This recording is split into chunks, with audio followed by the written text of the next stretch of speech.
अस्सलाम वालेकुम नाज़रीन, उम्मीद करती हूँ आप सब खैरियत से होंगे। हाज़िर हूँ एक और वीडियो के साथ। मेरा नाम है मरियम ख़ान और अपनी वीडियो का आगाज़ करती हूँ मैं अल्लाह ताला के पाक नाम से।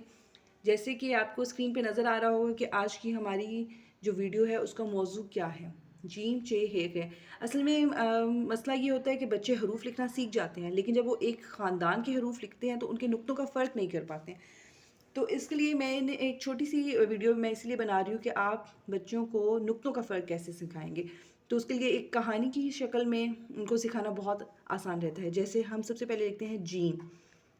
छोटी सी एक कहानी बनाई है मैंने। जीम ने एक अंडा खाया, चे ने 3 अंडे खाए, हे के पेट में दर्द था इसलिए उसने कोई अंडा नहीं खाया, और हे ने एक अंडा सर पे रख लिया। बहुत छोटी सी कहानी है, बहुत फ़न वे में आप अपने बच्चों को सिखा सकते हैं, नुक्तों का फ़र्क उनको सिखा सकते हैं। जीम ने एक अंडा खाया, चे ने 3 अंडे खाए, हे ने कोई अंडा नहीं खाया, उसके पेट में दर्द था, और हे को जो अंडा मिला वो उसने अपने सर पे रख लिया और चल दिया।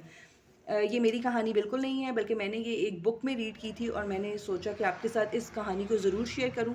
आप अपने बच्चों को जीम चे हे का जो नुक्तों का फ़र्क है वो बहुत अच्छे तरीके से सिखा सकते हैं। उम्मीद करती हूँ आपको मेरी ये वीडियो पसंद आई होगी। आपसे इजाज़त चाहती हूँ। चैनल को लाइक, सब्सक्राइब और मेरी वीडियोस को शेयर ज़रूर किया करें, और तमाम होम स्कूलिंग मदर्स प्लीज़ मेरी वीडियोस को फॉलो ज़रूर किया करें और सजेशंस ज़रूर दिया करें। अल्लाह हाफ़िज़।